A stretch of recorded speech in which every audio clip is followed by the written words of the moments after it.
In May of 1902, a geological surveyor in the San Juan Mountains found a leather-bound journal wrapped tightly in oilskin. It was wedged deep into a rock crevice, preserved against the elements. The book belonged to Dr. Silas Mercer, a disgraced surgeon who had led 4 prospectors into the range during the winter of 1888. They were looking for a vein of gold that Mercer claimed to have mapped, but they walked straight into a blizzard that buried the pass in 12 feet of snow. The first 10 entries are standard. Mercer tracks their supplies, the plunging temperatures, and the morale of the men. But by the 3rd week, the food was gone. They had boiled the leather from their boots and were chewing on pine bark. That is when the tone of the writing shifts. Mercer begins documenting a voice. He claims his wife, Sarah, was speaking to him from the other side of the canvas tent wall. The unsettling part is that Sarah had died of tuberculosis 5 years prior in Boston. At first, Mercer dismisses it as starvation delirium. He notes his own symptoms with clinical detachment: the shaking hands, the gray vision, the hallucinations. But the voice gets specific. Sarah isn't just comforting him, she is giving him anatomical advice. She whispers about which of the sleeping men has the most fat reserves. She tells him exactly where to cut to avoid the major arteries, so the blood doesn't go to waste. On the night of February 14th, the entry becomes erratic.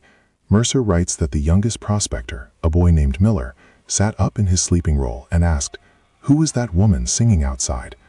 It wasn't a hallucination. They all heard it. Miller, driven mad by hunger or the hypnotic quality of the sound, unlaced the tent flap. Mercer describes grabbing Miller's ankle, trying to hold him back, but the boy kicked free and scrambled out into the whiteout. Mercer writes that he expected to hear a scream. Instead, he heard the sound of a heavy, wet snap, like a tree branch breaking, followed by absolute silence. The final entry is dated 2 hours later. The handwriting is clean, steady, and terrifyingly calm. Mercer writes that the voice has stopped singing and is now scratching at the tent flap. He says the thing outside isn't Sarah, but it wears her voice like a mask. It told him that if he wants to survive the cold, he has to let the fire inside him. When the surveyor found the campsite 14 years later, he found the journal, but he didn't find Mercer. He did, however, find the scattered leg bones of 3 men. They had been cracked open for the marrow, but the teeth marks on the bone were far too long to be human. The footage was recovered by the Ontario Provincial Police 3 weeks after Mark deserted his campsite. Mark ran a mid-sized survival channel, the kind where guys go into the woods with nothing but a knife and a tarp to prove how tough they are. For this trip, he was 90 miles north of Thunder Bay, testing a new setup of motion sensor trail cams linked wirelessly to a tablet inside his shelter. He wanted to catch wolves circling the camp. He got something else. According to the timestamps, the first notification hit his tablet at 2:43 a.m. In the recovered vlog footage from inside the tent, you can see Mark wake up, annoyed, grabbing the screen. He wipes the sleep from his eyes and mutters about a deer tripping the sensor. He opens the gallery for camera 2, facing the dense tree line to the north. The first image shows nothing but snow and black spruce trees. Mark swipes to the next one, taken 10 seconds later. He pauses. In the far distance, barely illuminated by the infrared flash, there's a pale shape. It looks like a birch tree, except it has arms. In the video, Mark zooms in. "Is that a person?" he whispers. The figure is impossibly thin, standing on 2 legs, but its limbs are stretched out, too long for a human frame. It's not wearing clothes. In 40-degree weather. The tablet dings. A new photo uploads. The figure has moved. It's no longer at the tree line. It's 20 feet closer. It hasn't walked. The snow around it is undisturbed in the frame. It's just there, closer. Mark sits up straighter. His breathing gets heavy on the audio. Ding, another photo. The thing is another 20 feet closer. It's leaning forward now. The face is a blur of motion, but you can see the rib cage pressing against gray, frost-bitten skin. It looks like a corpse that's been pulled through a knothole. Mark grabs his knife. He's staring at the tent entrance, shaking. The smell hits him then. He gags audibly on camera. It's the scent of wet, rotting meat. Ding. Mark looks down at the tablet one last time. The figure is standing directly in front of the lens of camera 2, which was mounted only 6 feet from the tent. All you can see is a torso and long, spindly fingers reaching toward the edge of the frame. Mark doesn't unzip the door. He turns, slashes the back canvas of the tent with his knife, and scrambles out into the snow without his boots. The final photo on the SD card wasn't of the creature. It was taken from inside the tent, looking out through the slash Mark made. The camera had been ripped off the tree and brought inside, pointed at his escape route. It was October of 1994 when I went hiking with my college roommates, Chris and Mike, up near the Canadian border in Minnesota. We were strictly off trail, looking for a secluded spot Mike had heard about from a local. Around 4 p.m., we stumbled across a clearing that looked like a logging operation had just walked away from it 40 years ago. There was a rusted flatbed truck and a collapsed shack half swallowed by the brush. We set up camp near the tree line because the clearing offered the only flat ground. The sun went down and the temperature dropped fast. We got a fire going, and that's when things felt wrong. I was staring at the side of the rusted truck, watching our shadows dance against the metal. I raised my hand to scratch the back of my neck, but my shadow on the truck didn't move. It just stood there, elongated and still, while I was moving. I blinked, thinking it was the firelight playing tricks, and when I looked again, the shadow was gone. Chris went to the edge of the light to relieve himself and came back 30 seconds later, looking sick. He didn't say a word, just grabbed his heavy flashlight and signaled for us to follow him. He pointed the beam at a white birch tree right at the edge of our camp. Carved into the bark, dripping with fresh, clear sap, was the name Chris. It wasn't whittled with a knife. It looked like it had been gouged by 3 massive, dull nails. We checked the next tree, Mike, then the one behind it, Dan. That's my name. The sap was still running. These had been carved while we were sitting 10 feet away, and we hadn't heard a sound. Then the smell hit us. It was heavy and copper-tasting, like a freezer full of meat that had been unplugged for a month. From the absolute darkness beyond the trees, I heard Chris's voice, "Guys, over here." But Chris was standing right next to me, gripping a hatchet, his hand shaking so bad he almost dropped it. "Over here," the voice said again, but this time it sounded wet, like the throat was full of fluid. A shape stepped out from behind the tree with my name on it. It had to be 8 feet tall. It looked like a man who had been stretched on a rack, skin pulled tight over gray bones. Its arms hung down past its knees. We didn't pack. We didn't put out the fire. We just ran. We scrambled through the brush for 3 miles in the dark until we hit a fire road. When we told the ranger the next morning, he didn't ask for a description. He just asked if we heard it call our names.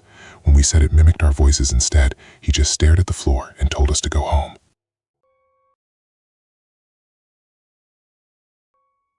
The GPS coordinates were burned into my memory, even though I hadn't been back to that ridge in the North Cascades in exactly 10 years. Most people visit crash sites to mourn. I was there to beg for forgiveness.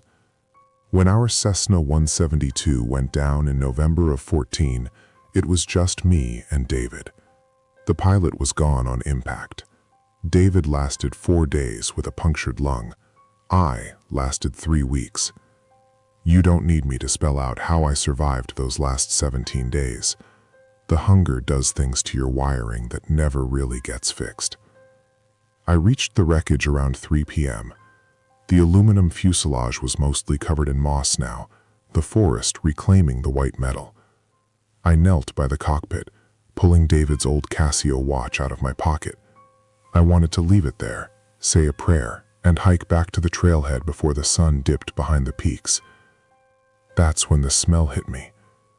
It wasn't the clean pine scent of the mountains.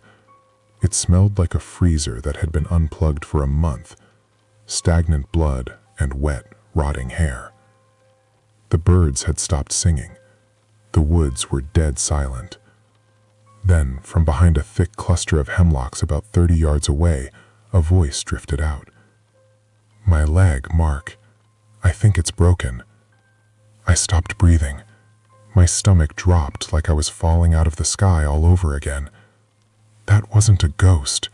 It sounded physical, wet, like a recording played on a bad tape deck. It was David's voice, the exact pitch he had when he was dying in the snow next to me. "David?" I called out, my voice cracking. My hand drifted to the bear spray on my belt. It felt ridiculous, like holding a toy against a tank. Something stepped out from the tree line.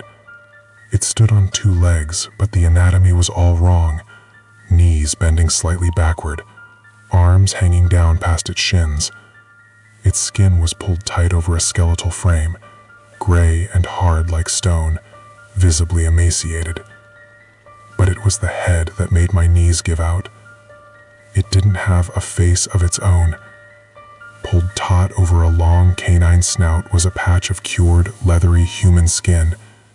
The eyes were empty holes, but the mouth was stretched into a permanent, uneven grin.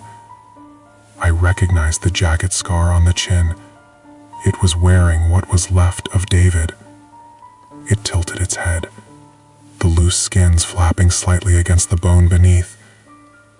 "I'm so hungry, Mark," it mimicked, using the exact words I had said to David the day he died. I didn't run. I couldn't. I just stood there by the rusted plane, realizing that the debt I accrued 10 years ago had finally come due. The creature took a step forward, and the sound of snapping bone echoed through the valley.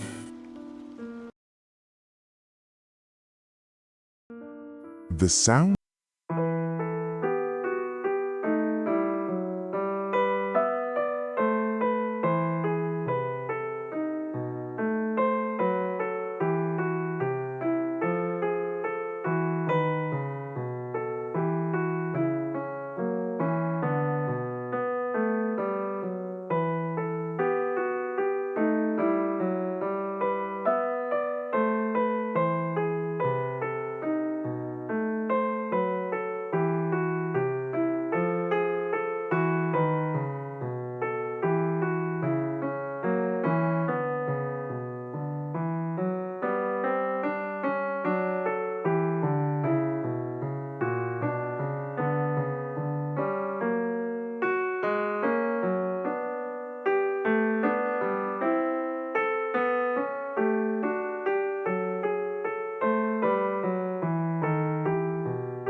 way.